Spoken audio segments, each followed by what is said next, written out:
They say we should have known better than to fall so deep down into this rabbit hole we found.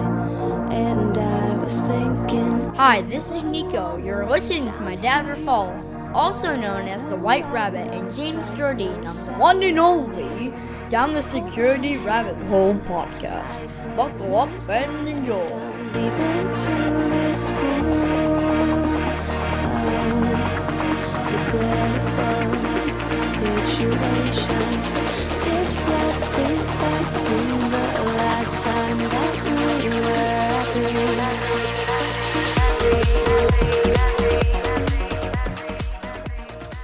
All right, good morning, good afternoon, and good evening. Welcome down the Security Rabbit Hole to another edition of the Down the Security Rabbit Hole podcast.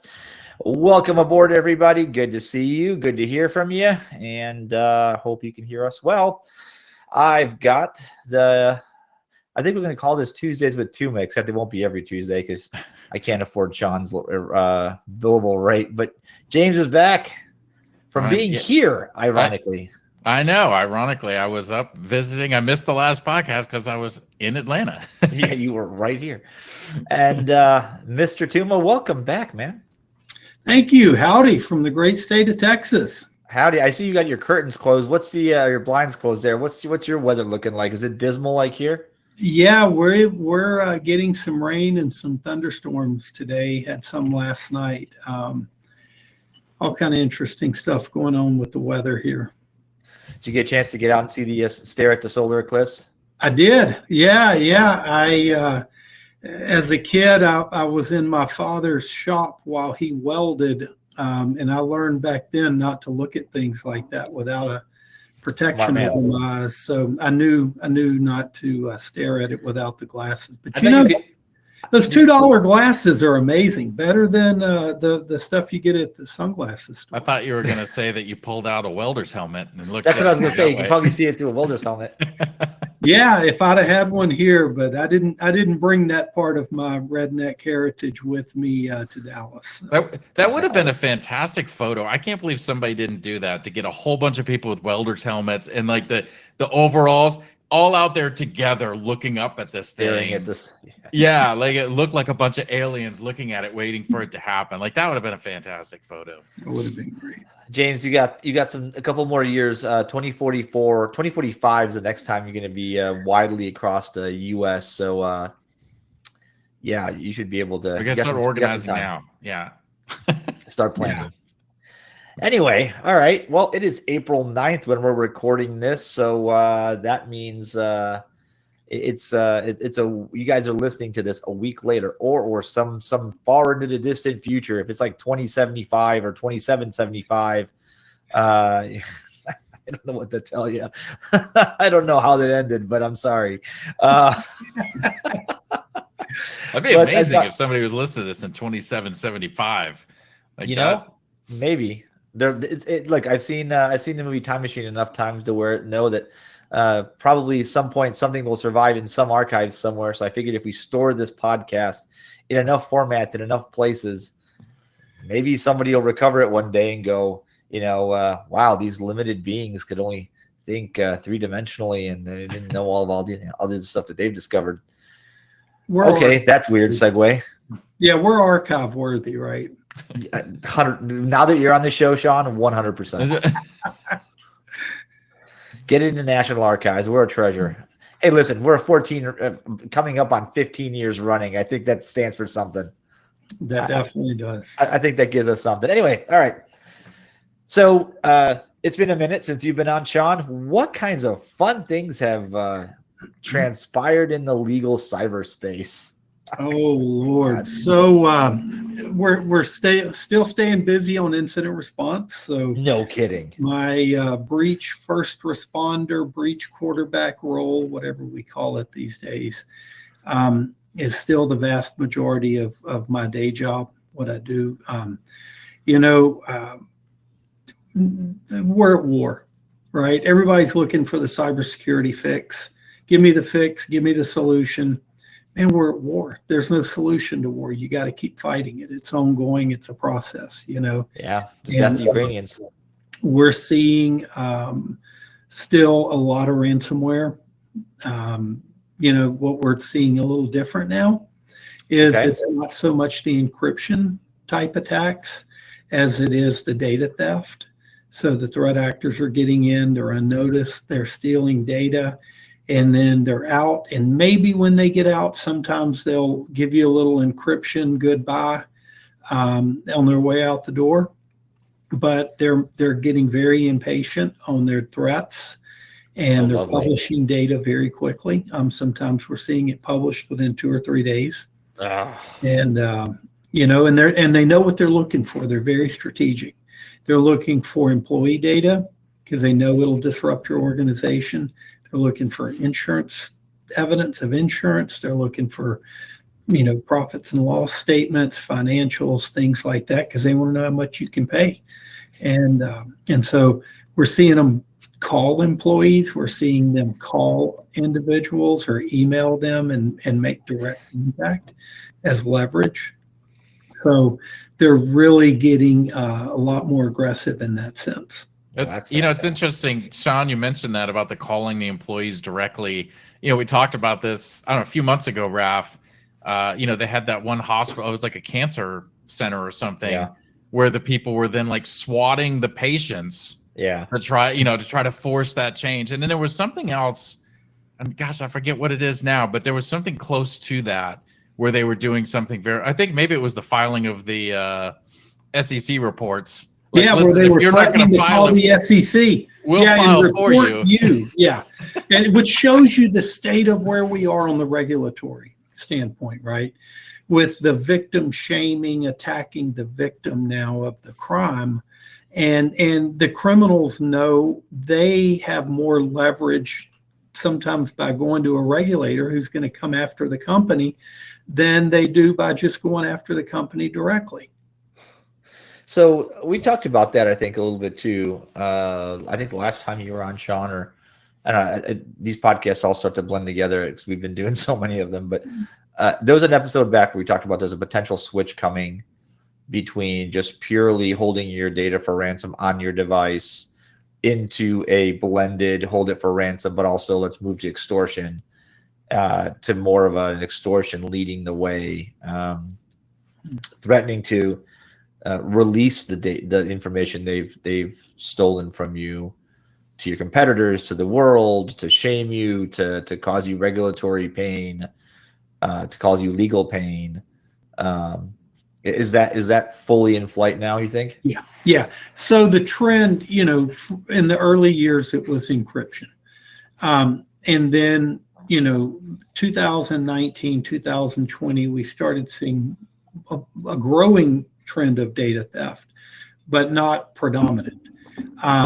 It evolved, in 21, 22, and then in 23, we started seeing a lot more data theft.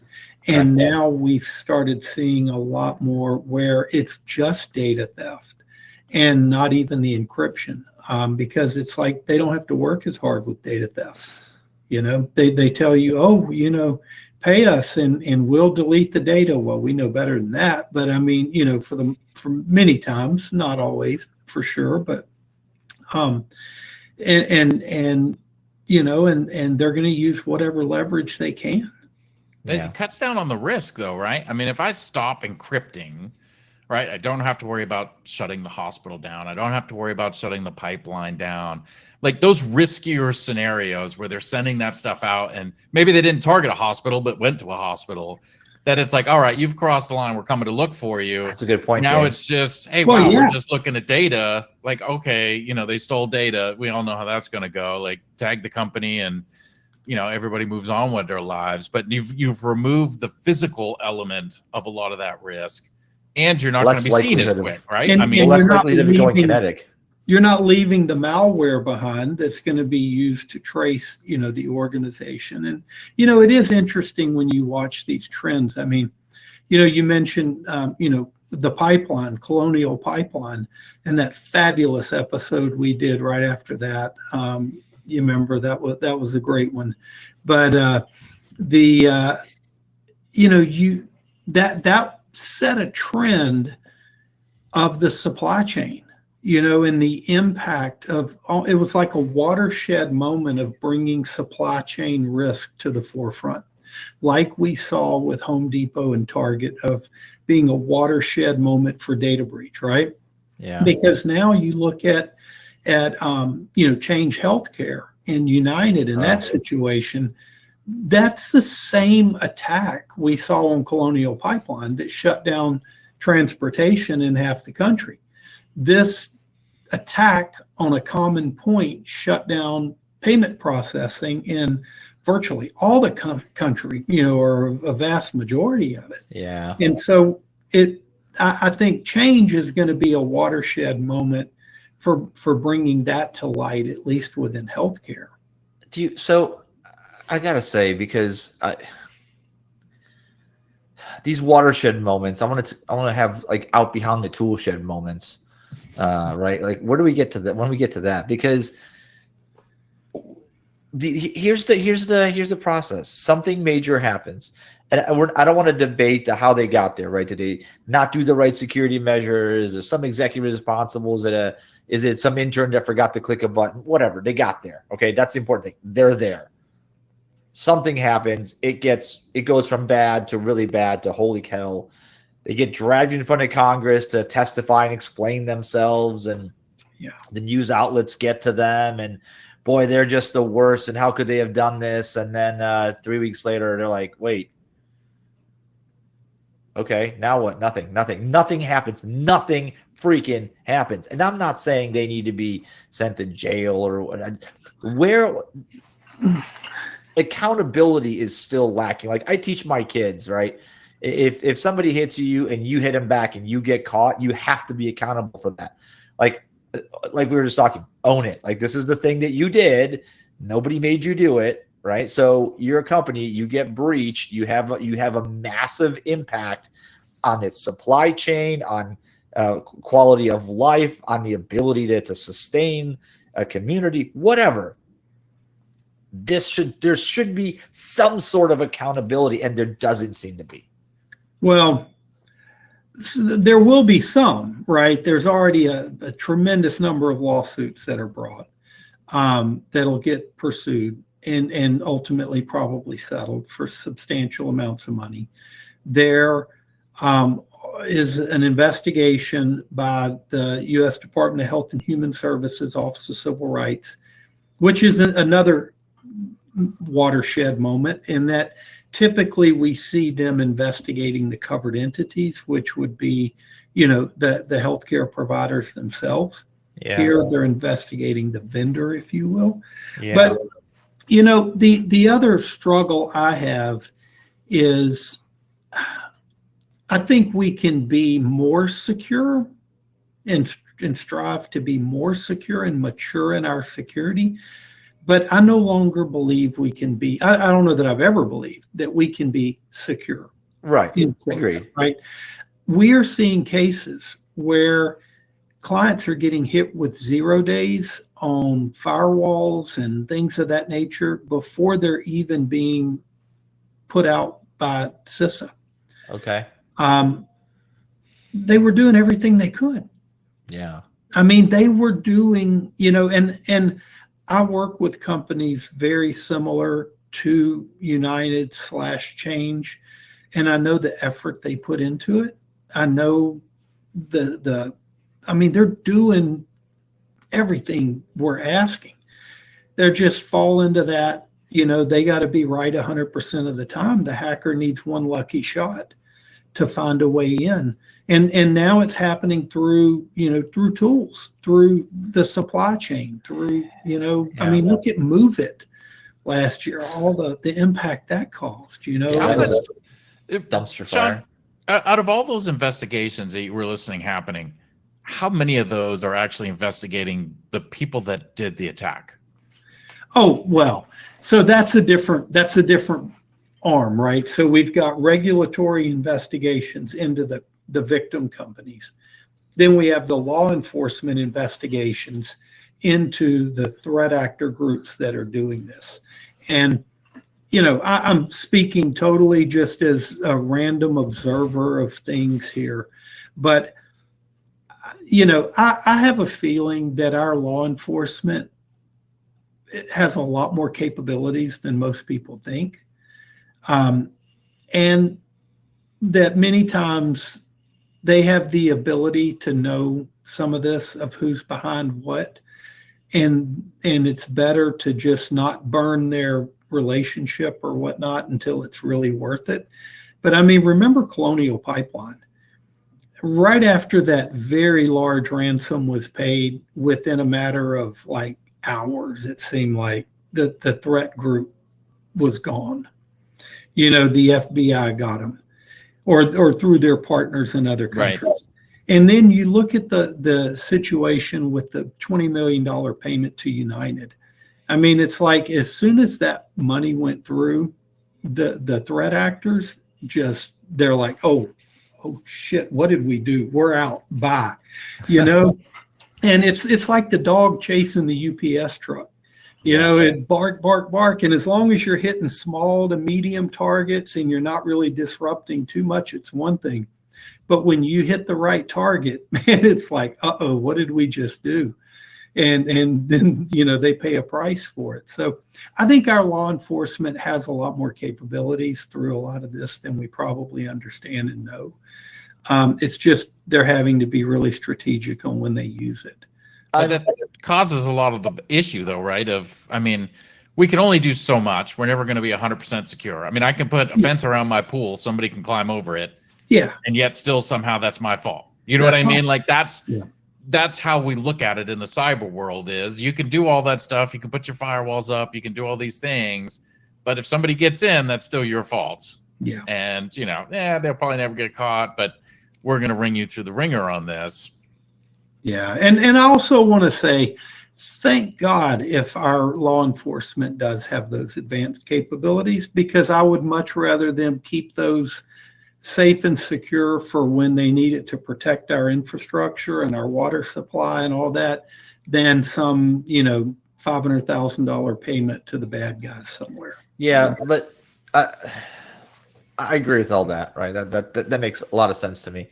Here's where I start having real issues.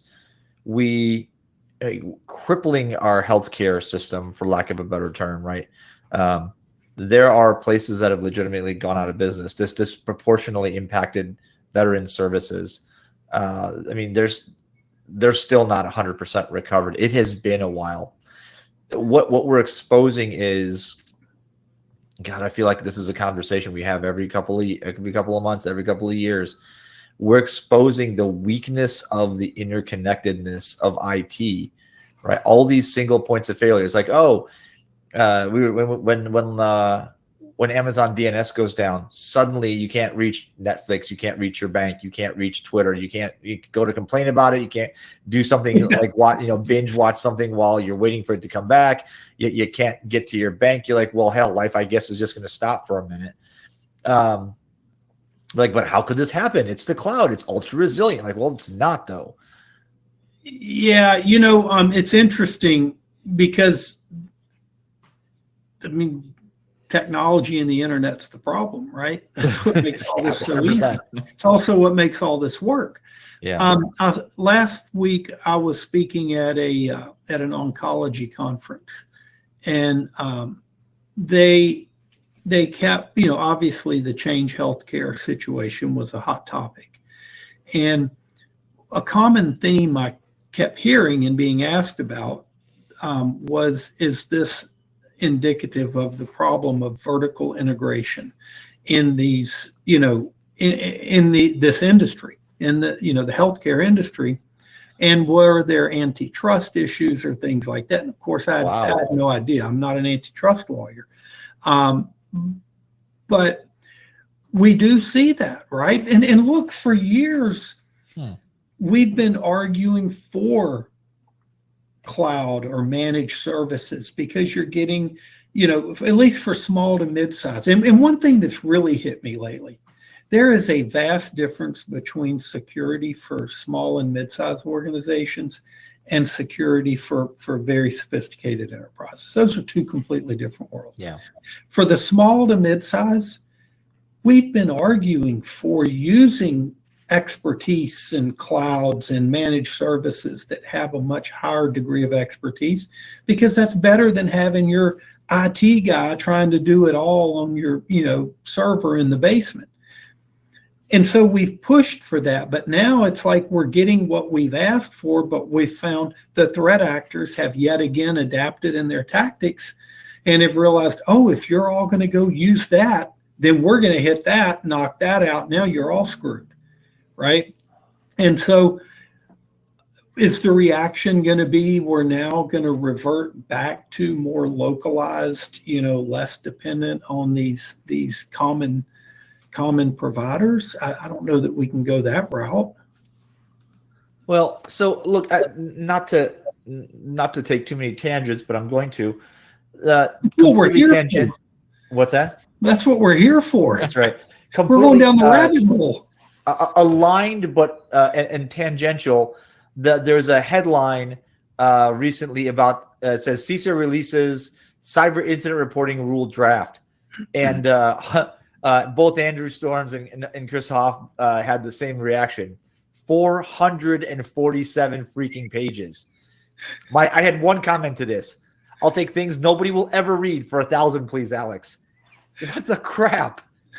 Yeah, I haven't read it. I've read the high points. Nobody's going to read that. Get out of here. GPT, give me the summary. Summarize 447 pages into things that I care. Look, this is the thing. Like, and adding. Look, this is already hard enough. Okay, we've talked about it. You're not going to get to secure. You're going to get to some level that's good enough, and then you're going to start tuning. We should have been at this 5, 7, 8 years ago. Maybe now the industry will not with actually, you know what? Forget cyber. Maybe the people around cyber, the CIOs and the CTOs that have to deal with the cybersecurity organization directly. Maybe the realization comes from this series of just constant, no matter what we do, we're getting popped. And oh my God, it's catastrophe every time. It isn't if, it's when, and then what. Like the and then what part is super important. The resilience part. It's becoming crystal clear that we have spent entirely too much effort in the last 20 years on preventative measures, and there is very little. And so then what if bad things happen? And for those that say, well, where's the evidence of that? In the news every day. Company gets ransomwared, right? Everything stops and you're helpless. We have technology for this. There should be plans for this. The plan for a cybersecurity incident should not be if security fails, we're bleeped, right? It should be, okay, if security fails, the reality is here's what we should do. So the challenge there, and number one, I think the primary reason behind the CISA reporting requirements is there's no general requirement to report these events to law enforcement under the laws, and law enforcement wants this information because that empowers them, right, and helps them do their job better. And so we're trying to get mandatory reporting. And if you remember the COVID restrictions, they can use critical infrastructure to reach down and touch just about everything. And my prediction is that's what we're going to see here. Critical infrastructure was the premise for the COVID requirements. That's going to be the same premise now for this, to make many in business and industry have to report material or payments, ransomware payments, things like that. But we now need to distinguish between business interruption planning, incident response planning, disaster recovery for when your organization is hit in primarily versus when your supply chain, your those who you're dependent upon are hit, right? Because a lot of organizations now have outsourced just about everything IT related. And so what is that? I just had this conversation this morning with someone who's in this struggle, and I don't know the answer for him, but it's like we have gone to Microsoft with just about everything now.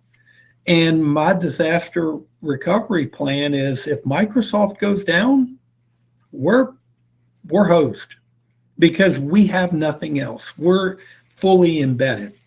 And so how do you handle resilience or business interruption when you are dependent wholly upon some other service provider and that service provider gets hit? Do we now have two service providers where you got my primary and my redundant going? If we're an airplane, we would, right? Yeah. But are we, budgetarily speaking, are we able to accomplish that? I don't know. I don't know where we go with that. What do you lose going to single point of failure to having either a ton of different things, right? So you get the complexity of I got this, and this, and every one of them now is a point of failure and an entry point into my system versus the one, or I bring it all in house and now I don't have the expertise to be able to manage that directly either. And I'm still a single point of failure. Yeah, exactly. At some point there's got to be someone that you're trusting saying, listen, we're putting our eggs in this basket. And, if Microsoft or Amazon or Google goes down, yeah, we're hosed, but so is pretty much the rest of everybody else, right? Like I use Amazon and Amazon went down. I'm not the only one sitting here, looking around. Yeah. And, James, this goes back to, principles that have been around for a decade or more, which are when you're trusting of a third party with some important part of your services, you can't just blindly go, aha, tag, you're it. I'm not my problem anymore. People thought that for a long time, but it is your problem. You're still responsible for it. But that's when you started seeing these principles come out that you've got to use reasonable diligence to investigate the party you're doing business with and placing this trust in. You've got to have contractual provisions that obligate them to do certain things. And then you need to have the right to audit to make sure they're doing what they promised you they would do. Working with a Microsoft or an Amazon, you're dealing with a reputable party, which is much different than if you're dealing with, something, four high school kids, threw together with a fancy website and they're exposing your data, the whole database on Google. I've had that case. So, I mean, it's that continuum of where do we fit on this risk continuum? Yeah, but I'll flip that on you, Shawn, and say that, I don't know if I'm opposing counsel, if I'd rather sit across the table from Microsoft or the kids in a garage. Well, yeah, you're not getting anything from either one of them, probably. So, one is the old blood and turnip defense, right? Can't squeeze blood out of a turnip. The other one is our contracts are bulletproof. We haven't indemnified you for anything. We carved all this out, no reliance, blah, blah, blah. And we can keep and we can throw 700, $10,000 an hour lawyers at this until you go bankrupt, and we will win anyway. You can't win this. This is the thing. This is the annoying part, and why I'm more convinced than ever that Jeremiah's Grossman's concept of like software liability or liability, all these idiotic click-through agreements that like, hey, we're selling you the software, but boy, whatever it does after you click this button, that's not our problem. You're not relying on it. You're not going to use it. You're not depending on it for any other reason. Shawn, can you imagine getting on an airplane and they're like, all right, well, after you get on this thing, whatever happens, like this is on you. You accept nobody would do it. And yet, why do we do it with software? Yeah, well, because they've got the market cornered. Yeah, unlike airlines, software is not regulated, right? Any Joe Schmo could go in, pick up a computer and start writing apps. I mean, anybody can go put something out there. Is that the thing, Shawn? This is now. Are we? Did James just say the magic words where the next step is the government's going to be like, all right, we're regulating stuff? I mean, well, Yeah, I mean, Don't chill software that's the way development. everything else goes. Is politicians get reelected by promising to do stuff. How do they do stuff? They pass stupid laws that nobody's going to follow that make no sense, but they can say, look what I did, point to it, and get reelected. And isn't that what we do now? I mean, we're constantly seeing new things come out, regulations or whatever it may be, trying to push. I was just talking to somebody this morning about OWASP top 10, with that start out like 10 things, right? The fundamentals, like if you do these 10 things, but if you break OWASP top 10 down into CWE, it's like 200 things, and you're like, okay, wait a minute. So the top 10 fundamentals are really do everything. Don't skip anything. Like you have to do it These all. are broad principles. Right, like they're kind of like super the broad. EU's AI principles. Yeah, like we Let's can boil it to secure AI. the top one, secure your stuff, right? Like that. But it starts doing that. And you look at these other ones. You look at like NIST. You look at CISA has that software assurance attestation that you can do now, right? Where you can sign off, and there's 8 things in their attestation, but you compare that to like the NIST document for software assurance, and it's all but like 2 sections of that. You know what I mean? So it's like, well, it started out as 8, but it really references 33 over here in the NIST document. And then from the NIST document, it references 675 from these other 18 documents. But we've boiled it down to these high level, just do this. But then when you actually realize it, like this is like you're building the whole house. I'm no longer putting a floor in. I got to do the whole thing. Yeah. Yeah, no, it's true. I mean, when you generalize up like that, you can capture a lot within a very, simple statement sometimes.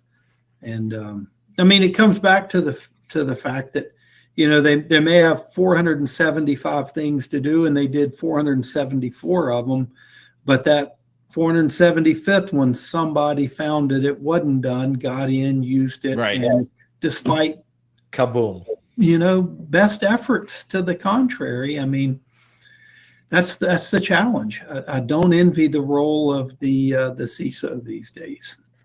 Okay, Shawn, we got a couple more minutes. I'm going to ask you a couple kind of rapid fire questions.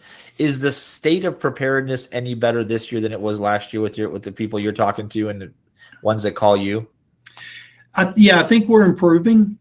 Right. We're improving, but we've got a lot to do. We still struggle with the most basic fundamentals so we've got 2 things. One, preparing to secure your environment, right? And then preparing incident response preparation.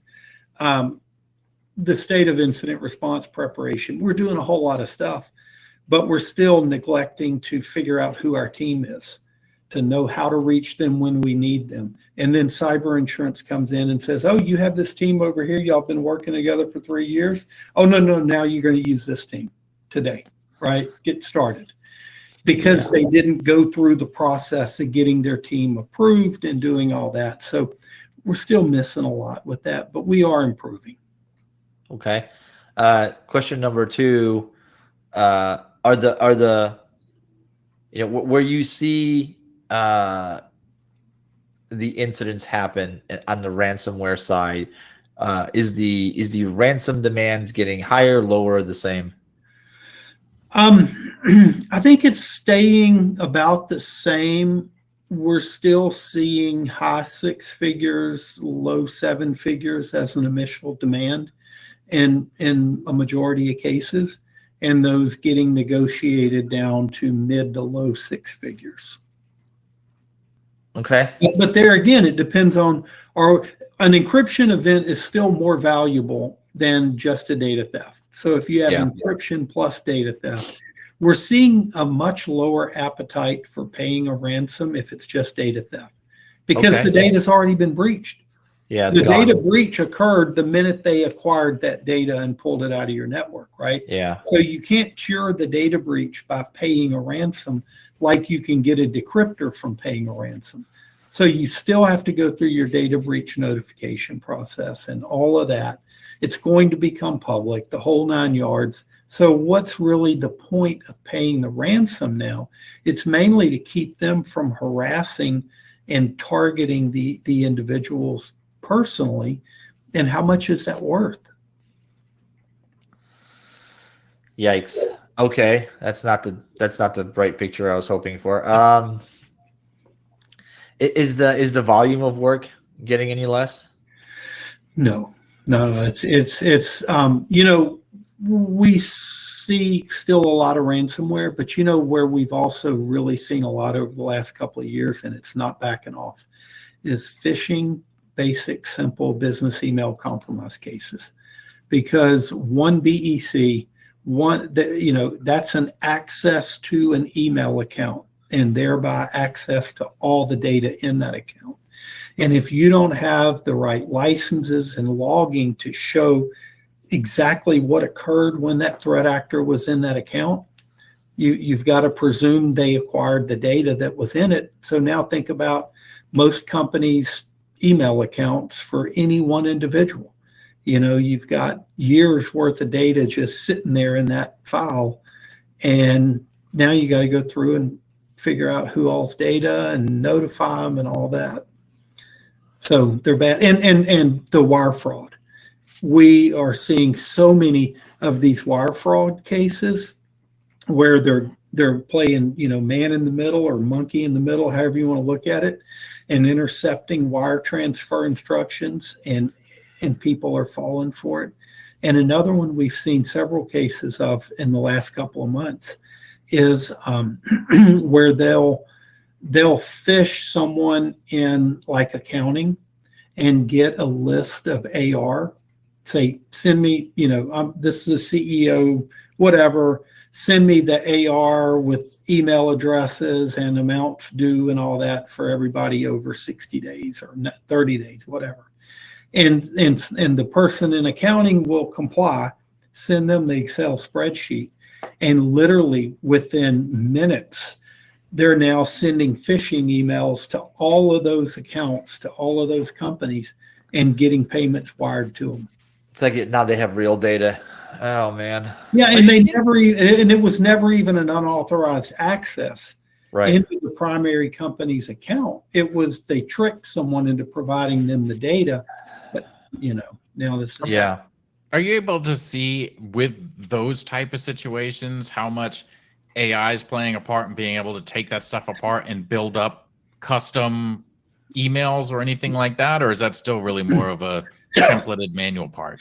I think it's more fun to talk about the AI right now doing that than it is the actual emails doing it, because I'm going to tell you, James, when you look at these emails, they're still misspelling. They're still making grammatical. You look at it and you go, oh my God, come on, how'd you fall for this? They're not using AI to come up, at least the ones I'm seeing. Oh, I was thinking you were saying AI was doing misspellings. No, I guess no. like AI is pretty smart. All you have to say is AI, create me a phishing email, and it's like, let me misspell this and let me... That would be an upgrade on what these are. These are your basic, Nigerian prince in today's terms. Some more of that. Yeah. Because I've seen some newer phishing emails coming out, like from testing platforms that, they're using AI. They're using manager names. They're like, it looks pretty legit, like compared to what we've been used to, where it's like, oh, come on now. Like, no, we're still getting the come on now ones. Yeah. Yeah. All right, guys, we're out of time on this one. But thanks, Shawn, for painting that bright and sunny picture of a bright future where all of us are never leaving our jobs, because this is never going to end. All right, well, people are always going to need firefighters, no matter how many sprinkler systems you install. So, yeah. All right. Well, next time I want to talk about insurance and the role of kind of incident responders and kind of how that's all going. But we'll save that for our next Tuesdays with Tuma. Who knows? Great. It's always fun. Thank you. Shawn, thanks a lot for your time, buddy. It's great seeing you. Folks, thanks for listening. And for myself and James for the Down to Security Rabbit Hole podcast, we'll catch you guys later. Don't forget, catch us on LinkedIn. Things stream there. Go to the YouTube page and sign up there. Some good video.